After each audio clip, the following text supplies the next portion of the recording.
Gostaria de ajudá-los nesta compreensão e aprofundamento desta palavra de João. No versículo 15 diz: depois de comerem. A participação no corpo dado é para os discípulos princípio de compreensão e norma de ação. O pão abre os olhos sobre o Senhor, mas também sobre si e sobre os outros. Por isso, depois do banquete, esclarecem-se os respectivos papéis de Pedro e do discípulo amado.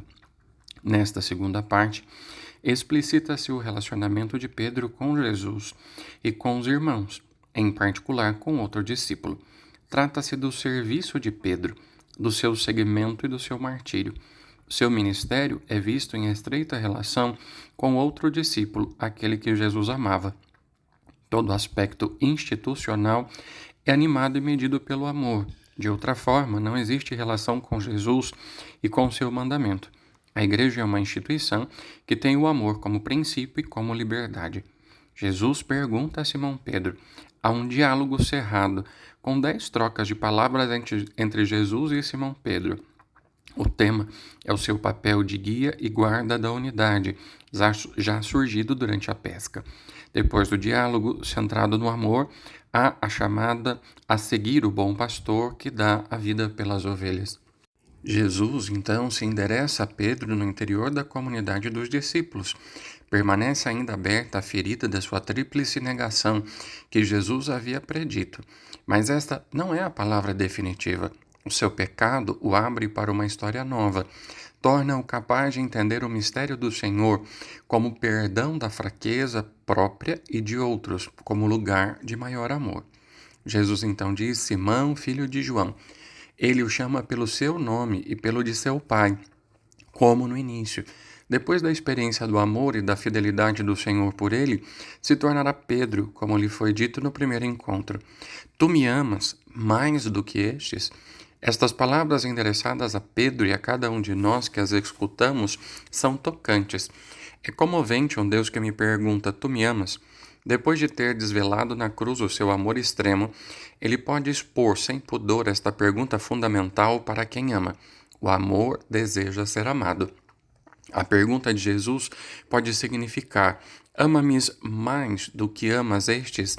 Ou amas-me mais do que estes me amam? Certamente o autor entende o segundo sentido, aludindo à pretensão de Pedro que disse: mesmo que todos se escandalizem, eu não. De fato, ele havia declarado o seu amor até dar a sua vida por ele, expôs-se para defendê-lo no jardim e o seguiu até dentro do pátio de Anás, disposto a tudo, exceto em renegar-lhe.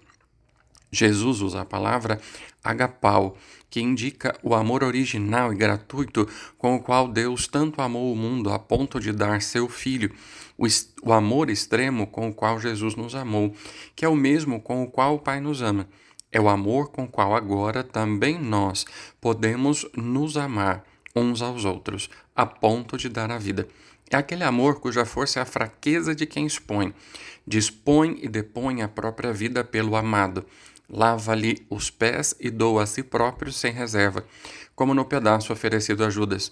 Jesus pergunta a Pedro se acolheu o amor que ele lhe mostrou. Agora, depois da cruz, pode entendê-lo. Jesus pergunta a Pedro se o ama mais do que os outros para redimensionar a sua pretensão de ser melhor do que os outros. Mas não só. O amor tem como mola o mais. É de fato sempre uma competição, mas não com os outros, senão consigo mesmo, para vencer o egoísmo, o orgulho e o medo. O amor é sempre um mais. Se não cresce, diminui, na humildade e na dedicação. A nossa participação no próprio da majestade do Deus amor, a imagem do qual somos criados. O nosso coração, de fato, é movido pelo desejo insaciável de um mais sem fim. Aquilo que acaba é finito, não perfeito. Este mais, marca divina no homem, é o seu angustioso destino de felicidade ou de tristeza. Assinala o progresso da sua história, se investido no amor, ou o regresso, se investido no egoísmo. A cena, aludindo à negação de Simão Pedro, lembra a palavra de Jesus a Simão, o fariseu, a propósito da pecadora. Qual deles o amará mais? A resposta é aquele ao qual perdoou mais. Nenhuma pessoa religiosa é capaz de entender esta evidência porque está focada na própria perfeição e no próprio amor por Deus mais do que na perfeição de Deus e no seu amor por ela. Pedro, embora disposto a morrer por Jesus, não estava disposto a aceitar que ele lhe lavasse os pés. O nosso amor é resposta ao amor recebido, proporcional a isso. E o amor recebido se realiza maximamente no perdão, no qual revela sua essência de gratuidade, amando aquilo que não é digno de amor. Pedro responde: Sim, Senhor, tu sabes que eu te amo. A resposta afirmativa de Pedro não se baseia na sua segurança de dar a vida por Jesus. Baseia-se, sobretudo, naquilo que o Senhor sabe. Ele havia predito a sua deserção, isto é, a sua traição, mas também que o haveria de seguir mais tarde. Pedro deixa perder a comparação com os outros, não responde ao mais do que estes. Por outro lado, não usa a palavra de Jesus, agapau, mas filéu, que significa ser amigo. Não é uma simples variação estilística. A palavra utilizada por Jesus indica o amor que dá a vida. A origem deste amor é só Ele, o Senhor.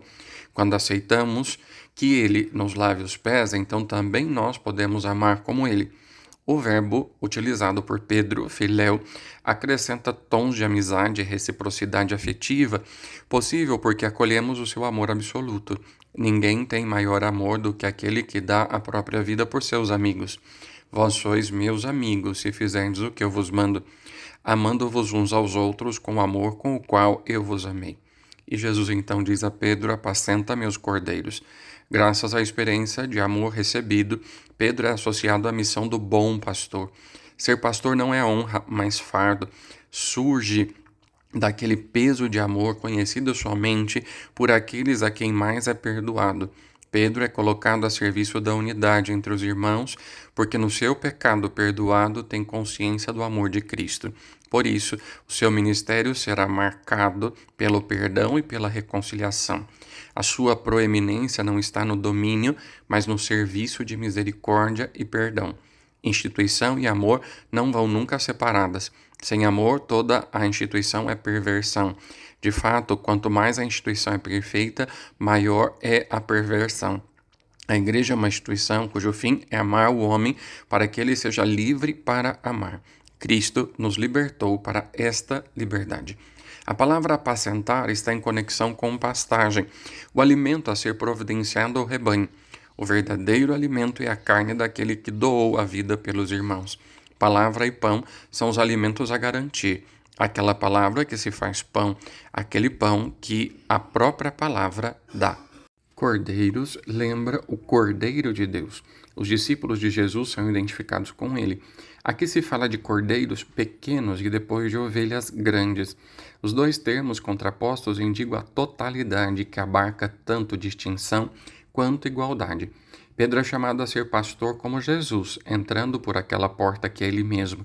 Como nosso pastor é o cordeiro que carregou sobre si o pecado do mundo, assim todo pastor é um cordeiro que sabe, como bom pastor, deu a vida por ele. Pedro é pastor sob o sinal do perdão, antes recebido e depois acolhido.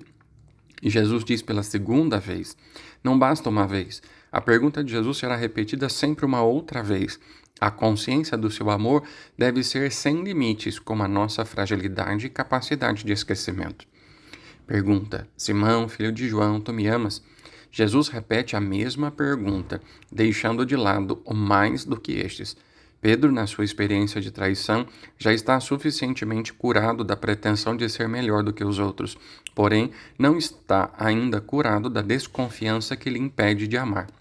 O mais do amor é proporcional ao menos do orgulho, mas também ao mais da confiança. De outra forma, a humildade torna-se uma máscara de pusilanimidade ao invés de estímulo à magnanimidade. As palavras entre Jesus e Simão, filho de João, são um diálogo de cura. O velho Simão, tão generoso e voluntarioso quanto frágil e presunçoso, vem à luz como Pedro. Torna-se estável como a rocha da qual é pedaço, irmão daquele que é a pedra descartada pelos construtores e tornada pedra angular. Sim, Senhor, tu sabes que te amo. A segunda resposta de Pedro é idêntica à primeira. Confirma a própria amizade, baseada não sobre si, mas sobre ele, que sabe todas as coisas. Jesus, além da traição de Judas, sabia também da sua negação, antes que ele suspeitasse da possibilidade.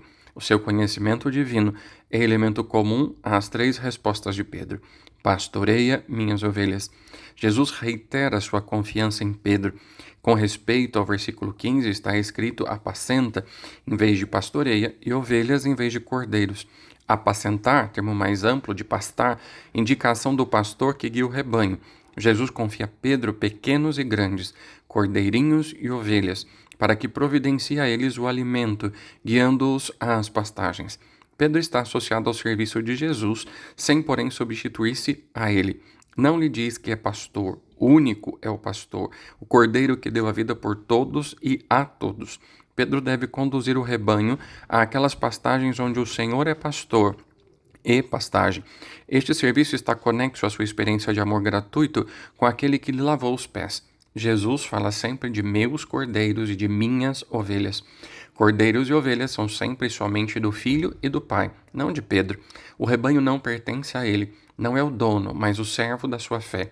O rebanho é próprio Deus, do próprio Deus, que comunica a todos e a cada um a sua glória. O serviço de Pedro é dar o exemplo e conservar a unidade na diversidade. De fato, o ser um no amor é o testemunho ao mundo da glória. Pela terceira vez perguntou a Pedro. Esta terceira vez é sublinhada na sua diferença das outras e lembra a tríplice negação. Jesus pergunta a Simão, filho de João, tu me amas? Jesus agora o interroga sobre aquilo que 2 vezes Pedro afirmou. Está seguro de lhe ser amigo? Quer deixar explícito que esta segurança existe, contudo não vem de sua bravura, e sim da experiência da tríplice negação. Graças a isso, experimentou o perdão daquele que o conhece melhor do que ele conhece a si próprio, porque o ama mais do que ele ama a si mesmo. Só agora está seguro de que já nada o pode separar do amor de Deus, não do seu amor por Deus, mas daquele de Deus por ele em Cristo Jesus. A sua segurança não é mais presunção, porque está baseada no tu sabes. Pedro ficou triste, porque Jesus lhe havia perguntado pela terceira vez. Pedro se entristeceu ao lembrar de sua infidelidade. Contudo, exatamente esta infidelidade é justamente o fundamento do seu amar mais, como Jesus lhe pede no início. É na sua infidelidade que experimenta quem é o Senhor, fiel e misericordioso. Pedro considera ainda a sua infidelidade como sombra, como fonte de tristeza, não como luz e alegria do perdão. Por isso, Jesus continua com ele o diálogo de cura. O serviço de Pedro, que mantém a unidade dos irmãos na fidelidade do Senhor, continuará também depois dele. Esta unidade será sempre garantia de um mais, no amor que surge de um mais de perdão na consciência do próprio pecado. A unidade entre os irmãos não pode basear-se senão no perdão. Senhor, tu sabes tudo. Pedro amplia a primeira parte das 2 respostas anteriores. Tu, Senhor, sabes tudo de mim. E eu sei que és tu a dar a vida por mim, não eu por ti. Tu sabes que eu te nego e sabes que na tua fidelidade a mim também eu saberei te reconhecer e amar-te. Tu sabes que te amo. Tu sabes que o meu ser teu amigo não é capacidade minha, mas dom teu, que me prometeste que entenderia aquilo que tu fizestes por mim e depois te seguiria. E Jesus então afirma novamente: apacenta minhas ovelhas. Pela terceira vez, é-lhe confirmada a confiança. Esta última resposta de Jesus sintetiza as outras 2, diz apacenta, como a primeira vez, e minhas ovelhas, como a segunda. Pedro, com e como bom pastor, apacenta suas ovelhas no amor, para que exista um só rebanho livre, um só pastor. Ele tem iniciativa na missão e conserva a união do fruto abundante, para que não se dilacere o ser um dos salvos. A lembrança de sua infidelidade, do seu pecado, torna o sacramento de unidade do perdão. Pedro lembra a todos o amor do bom pastor que a ninguém exclui. Este amor por nós é o centro da nossa fé, e nós conhecemos e cremos no amor que Deus tem para conosco. No versículo 18, então, Jesus prediz a Pedro que agora estará apto a segui-lo e a ir onde ele mesmo andou. O texto é uma contraposição: jovem, velho, cingir-se e ser cingido, andar e ser conduzido, querer e não querer. Há uma diferença entre o antigo Simão, que sendo jovem vestia a própria roupa querendo ir aonde queria, e o novo Simão, que sendo velho será vestido por outro e será conduzido onde não quer. É justamente aquele lugar ao qual antes queria ir, mas não podia. É o mesmo onde o seu Senhor e Mestre andou, colocando a própria vida a serviço dos irmãos. Se Pedro queria dar a vida por Jesus, Jesus deu a vida por ele. Lavando-lhes os pés, deu-lhe a liberdade de amar como é amado. Por isso, estenderás as mãos e será conduzido a morrer junto a Jesus com os dois malfeitores. De fato, crucificado no ano 64 depois de Cristo, estenderá as mãos no patíbulo da cruz. Eusébio dirá que foi crucificado de cabeça para baixo. Somente nesta reversão se endireitará. Então se cumprirá o seu batismo, iniciado no seu lançar-se ao mar cingido das vestes. Crucificado com Cristo, deporá definitivamente o homem velho e revestirá o homem novo. Se tornará o bom pastor que sabe dar a vida. Assim, ser-lhe-á verdadeiramente amigo. Versículo 19 é o comentário do redator. Jesus predisse o martírio do seu discípulo. Como fora prometido, a glória que o Pai deu ao Filho, esta a deu aos seus discípulos. Agora também por Pedro, o ir pelo mundo não era mais um morrer, mas um glorificar a Deus, manifestando em si o seu amor. E Jesus conclui: segue-me. Como Filipe no início, agora também Pedro é chamado pelo Senhor a segui-lo. Se antes não podia, agora pode, porque no perdão conhece o seu amor. Pedro não é o pastor para seguir, mas o cordeiro que segue o Cordeiro de Deus até ao martírio. Com seu testemunho, oferecerá aos irmãos o alimento com o qual ele mesmo se nutriu. Seguir Jesus é uma expressão que sintetiza toda a vida cristã. Segue-me quem se ama, segue-se quem se ama, para estar com ele e ser com ele. Que esse texto te ajude a viver ainda mais este evangelho na sua vida.